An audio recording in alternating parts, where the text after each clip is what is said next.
Marcus, get this kid off me before he pisses on me, all right? Fuck with my beard. It's not real. No shit. Well, it was real, but you see, I got sick and all the hair fell out, so I had to wear this fucking thing. How'd you get sick? I loved a woman who wasn't clean. Mrs. Santa? No, it was her sister. What's it like at the North Pole? Like the suburbs. Which one? Apache Junction. What the fuck do you care? Now get off my lap. Just sit there like a fucking retard. You are really Santa, right? No, I'm an accountant. Ho, ho, ho, and a bottle of rum. Merry Christmas, everybody. Happy holidays. No matter what holiday you celebrate, whether it be Kwanzaa, whether it be Hanukkah, happy, fill in the blank. Feliz Navidad. Coupe de Ville and Suki Suki to everybody. How about that? But seriously, happy holidays from me and mine to you and yours. On a serious note, man, listen, if y'all gonna do me one favor, do me this favor. Y'all be careful out there and y'all be safe. All right? So, they listen, you are now officially tuned in to the hot seat, man. This is the best kept secret on YouTube, the best kept secret in sports talk. Today we're going to talk about Florida State Mike Norvell in the first early day signing period. So, without any further ado, paying homage to the go to my left and my right, class is in session. Let's get to it. Mike Norvell, like I said, just completed his first early day signing period. He got some good recruits. I'm not impressed with it, and I didn't expect to be impressed because, again, there's a changing of the guard at Florida State. You have a new head coach. So like I said before on the previous show, there's a certain level of attrition you're going to have to manage from coaching staff to recruits to players. You saw some decommits, and I felt some of them were big-time decommits, most notably Jalen Knight and Morvin Joseph, but for two different reasons. Actually, they're for the same reason. Here's the reason why I say here's one of the reasons why I say Florida State is in a rebuild. We are being ushered into an era of Florida State that we've never been this familiar with. Florida State doesn't have a lot of talent. You look at what's going to potentially be on the field next season at every position. It's not something we've been accustomed to, right? The talent level for Florida State has been on a downward trajectory for the last 2 to 3 seasons, maybe. The level of recruit, the caliber of recruit that we're used to bringing in, we're not seeing. Well, that's what losing does for you. Losing illustrates a picture that is cluttered with bullshit. That's anywhere at any time. When you're losing consecutively, when you're losing consistently, that's what losing does. And I don't give a good goddamn how you spell it out. College football is based on recruiting. For a proud program with such rich tradition as Florida State, like I said before, we aren't accustomed to seeing this level of talent. And I don't mean in high regard, I mean at a mid-tier low regard. It was important for Willie Taggart to win, to put a product on the football field that was going to produce more recruits coming here, because the issue was never Willie Taggart in recruiting as it relates to having prospects wanted to come to Florida State. It was those prospects wanting to come to Florida State and be successful in the interim, right? Well, looking at the product that was on the field this season, looking at Florida State going 5-7 last season, you couple those two issues with a brand new coach, you have to scale back on what your expectations were, which is what I did. But I felt that we needed Jalen Knight and Morvin Joseph for these reasons. Look at the running back room. Kalen LeBourne just had another injury, and he's rumored to probably be on the fence as it relates to coming back to Florida State. We don't know what the hell is going on with Anthony Grant. Who does that leave? That is a very empty and lonely room. Just as it relates, I'm not even talking about talented running backs. I'm talking about scholarship football playing running backs, right? To be quite honest with you, I don't think Lawrence Tuafili is really all that good. I think he's average. I think he's okay. I think he's a good number 2 or 3 on your depth chart, but I don't think he's starting caliber good, at least not for Florida State. You look at how Florida State fans have been spoiled recently with the emergence of Cam Akers, and you saw Dalvin Cook become the best running back in Florida State history. To go from that to Lawrence Tuafili, that's not impressive, right? You look at Morvin Joseph. Let me tell y'all something. I'm old school. I believe, excuse me, I believe you build a program from the inside out. I believe you build a football team from the inside out. Meaning, what you do in the trenches is how you're going to succeed, or how you won't succeed, right? Um, that's why I believe the length of Mike Norvell's tenure is going to completely hinge on how quickly he resurrects this offensive line. If he can't, he won't be here long. Period. Because I told you before how a bad offensive line can have a trickle down effect with the entire football team that will bleed over into the program itself. Because losing changes everything. Losing exacts a culture on a program that stain just isn't quickly removed. How long has Florida State been in a rebuild? Truthfully, how long has there been a culture issue at Florida State? Truthfully, all that shit stems from fucking losing. That is a key cog in all of these conversations. So you look at a guy like Marvin Joseph. You know what? There are some of you all who talked a whole lot of shit about Josh Griffith. Y'all didn't want him on the team. When he decommitted, y'all were all excited. Some of y'all were all sad and shit and talking big cash money shit when he got back with the team. Shut your stupid ass up. Who the fuck do you think we are? We are super thin. Not on just the defensive line, but at defensive end in particular. If there's a body we can put there, you welcome that body. He may not be the most talented son of a bitch in the world. I get it. But you act like Florida State just has to picking up the litter. Florida State has been subjected to being excited about 3-star athletes. That's what we are right now. Deal with it. Grasp it. That's who we are right now. Stop fooling yourself. Stop lying yourself like we could just walk into any living room and get whomever we want. We can't. If Josh Griffiths wants to come to Florida State and play, you know what, Josh? Hey, appreciate you, buddy. Come on in, sit down, have a seat. Let's talk. Don't be that guy. Don't be that guy that thinks we were just too good to have anybody on your football team right now. Florida State doesn't have a lot of options at a lot of positions. Marvin Joseph was a huge miss because not only do we need depth there, we need talent. You look at Jalen Knighton, you look at Marvin Joseph not coming to the class, and those were two of the top 3 most talented guys we had in the class, and they're not gone. On the lighter note, some good news is they kept Demore Tate. And I don't want to just give Mike Norvell the credit here, although he does deserve some. Whomever was able to streamline him and get him over to the new regime at Florida State, the new coaching staff, that person deserves a serious round of applause, whether it be the hell is that? Whether it be Ron Dugans, whether it be Odell Higgins, who, from what I was told, what I read, gave him his first offer as a cornerback, whether it be Taylor Lockett. I don't know who's currently on the staff that kept him with Florida State, but that person deserves a lot of credit. And I'm going to tell you something. Demore Tate the real deal. Every time I've seen him, I've been thoroughly impressed. I'm almost curious as it relates to who his defensive coordinator or who his defensive coaches are at the high school he's at, because this goddamn kid can go.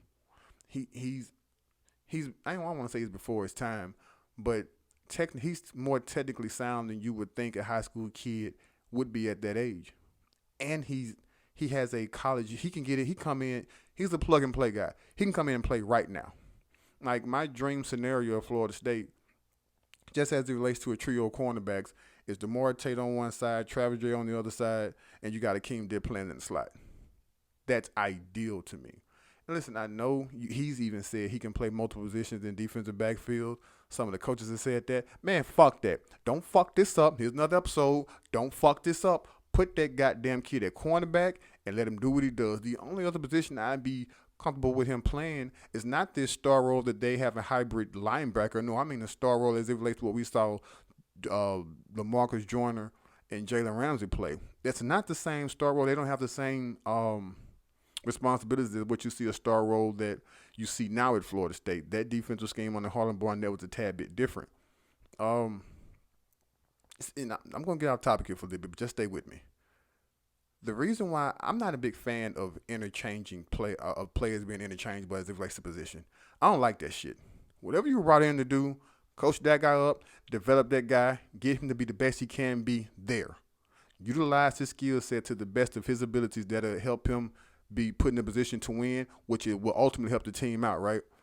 I don't believe in I don't want to say I don't believe in it because there are success stories. You saw Carlos Williams change positions and it worked out for him and got him to the league. You saw Xavier Rose change positions, it got him to the league. You saw Cam Irving change positions, got him to the league. And hell, two of those guys were first round draft picks, right? But for every failure, for every success story, there's a failure story. You look at Rick Leonard, that shit didn't pan out. You look at what, like, they probably ruined Ryan Green's career changing him with changing his positions. So I'm not a fan of it because I believe development takes time. I don't think anybody appreciates or understands how hard it is to teach a kid an entirely different position. I don't think the issue with Stanford Samuels III, I don't think his issue was playing the position because I think he's athletically gifted enough to play the position of field safety. It was learning how to play it. And it's not that he wasn't capable. I'm not saying the kid is slow or he doesn't have the mental capacity to grasp it. I'm just saying the field is even different as it relates to what you're seeing on the field. It's different. It's just fucking different.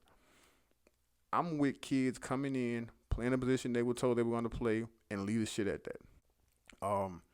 Be honest with you, I think we are pissing away Jaden Law's would-be career. Seriously speaking. I think that you look at the star position, you look at the reason why he fell in love with Florida State, the players whom he fell in love with, he's not playing that position. I think when he came to Florida State, he had a skill set the way he could play inside the box and outside the box. Shit, how many times did you see Jaden Laws would be playing inside linebacker and you saw Leonard Warner playing outside linebacker? That's not conducive of winning. You're not getting the most out of those players because their skill sets don't match what you're having them or asking them to do. If you want to have him play linebacker, fine, because I think the game is transitioning to where you're going to need those Telvin Smith type linebackers or those Roquan Smith type linebackers. I get it. Inside linebacker? You know how physically taxing it is for somebody to play inside linebacker? Not to mention the guy who played safety. Akeem Dent was on the field because he was one of the best 11. I understand that. He never looked comfortable in that role. He's a true freshman. I understand that. But I'm willing to bet you my next 5 checks to a bucket of shit, he would have looked much, much more comfortable playing cornerback than he would have been playing field safety. You mean to tell me that he wouldn't have done a good of enough job to play cornerback versus Stanford Samuels III? Bullshit, the hell you say. Some of the stuff we did this season didn't make sense. I want to see changes. These are some of the changes I want to see. If a kid was brought in to play a goddamn position, let that kid play that goddamn position. Period. Moving on. One surprise I had this signing period was the emergence of Kentron Portier. He wasn't anybody the previous staff was looking at, so his name definitely wasn't on my radar. But he brings something to Florida State that they haven't had in at least the last 2 to 3 years, and that is I'm talking about a legitimate red zone threat. He reminds me a lot of Arden Tate.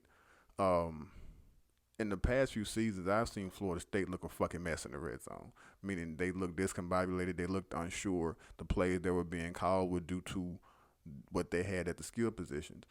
Kentron Porter is one of those kids that, and this term is used way too much. He's a fucking dog.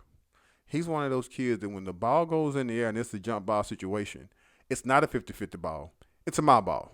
When the ball goes in the fucking air, it's my ball, not daddy. You try to take it from me. He's one of those guys. We need guys like that. And I'm also all about complimenting players, right? So you look at the trio of receivers Florida State were able to bring in, not including Malachi Wideman. You look at Ja'Kai Douglas. You look at Brian Robinson. You look at Kentron Portier. Kentron Portier is your classic X-receiver. He's probably what you would be deemed a possession receiver. You look at Brian Robinson, you can use him in bubble screens. You look at Ja'Kai Douglas, he's a quintessential slot receiver. They complement one another. I like that. That makes all the sense in the world to me. I spoke about Lawrence Tuafili earlier. I just don't get it. I don't see it with him.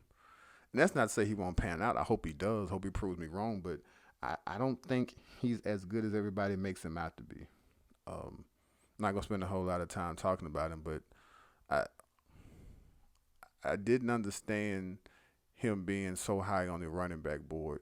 I can see him being somebody there for depth reasons, right? I can see him being a legitimate 2 or 3 on your depth chart, but I don't think he's anybody you want to hang your hat on as being your bell cow in the backfield. Chuba Purdy, that was a big get. That was huge. Hats off to Mike Norvell and the staff for reeling that kid in. And it was even bigger get once Jeff Sims decommitted. One thing that showed me was in a vacuum, Mike Norvell can pull a kid in. He can close. I understand people made a big deal that we were fighting.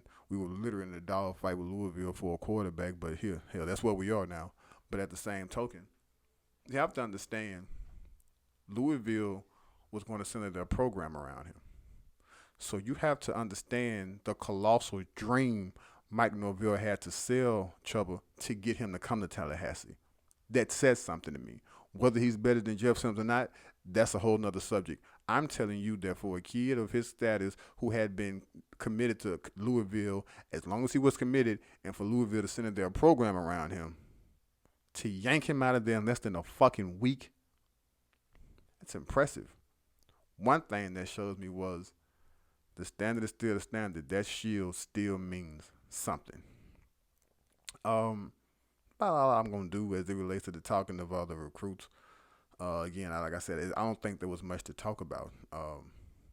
I do want to talk about Malachi Wyman briefly. Get him to Florida State. I don't know what the fuck you got to do, but get him to Florida State. Listen, people.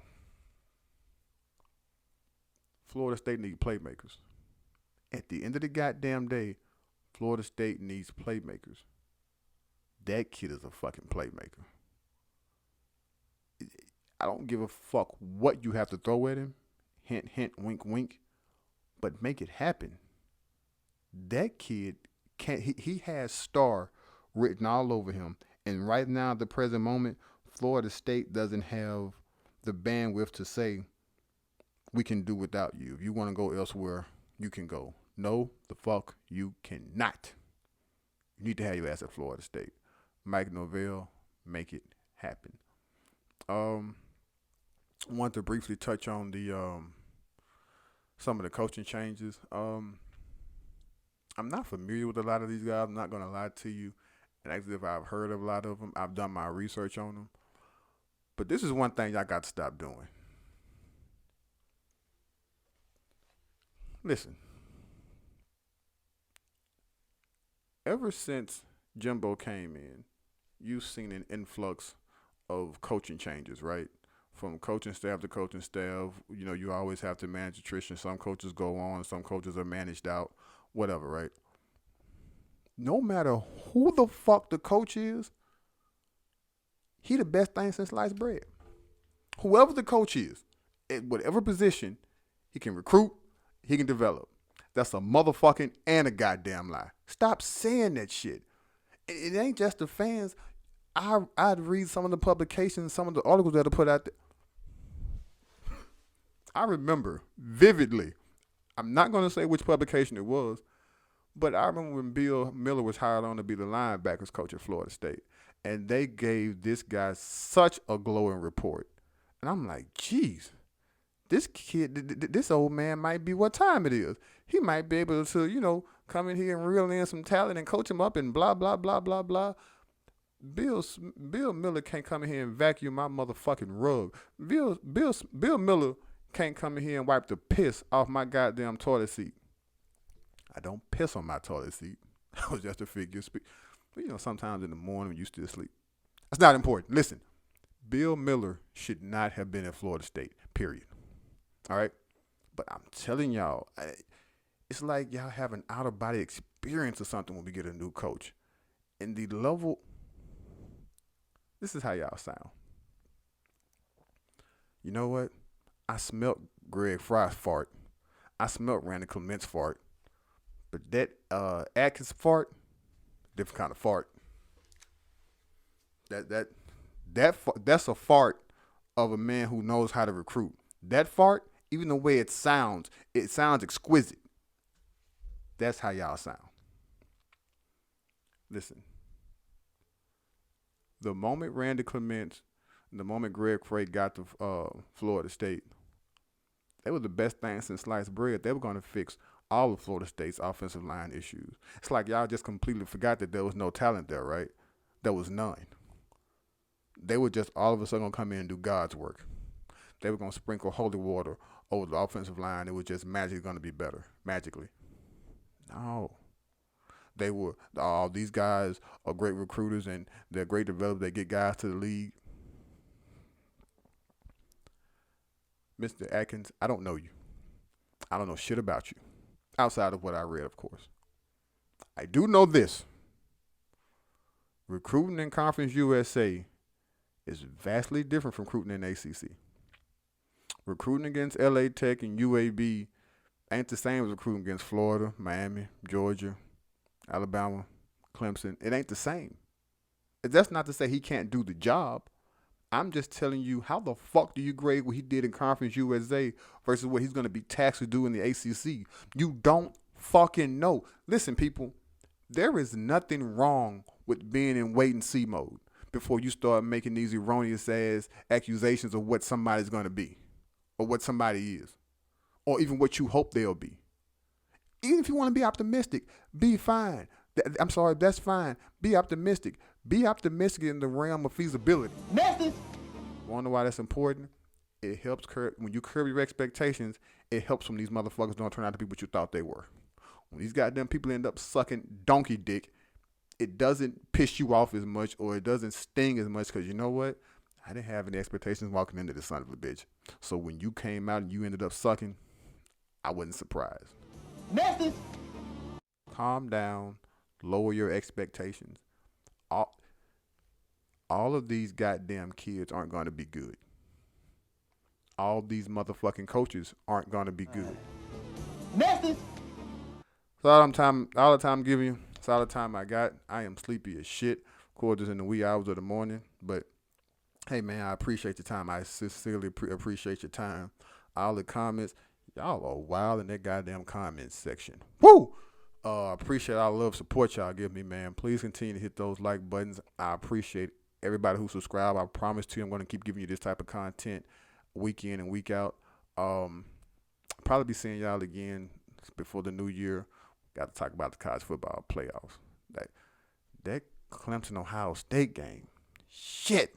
I can't wait for that damn game. But, yeah, probably see y'all then so we can discuss that. But until then, hey, listen, you are officially off the hot seat. Y'all be good.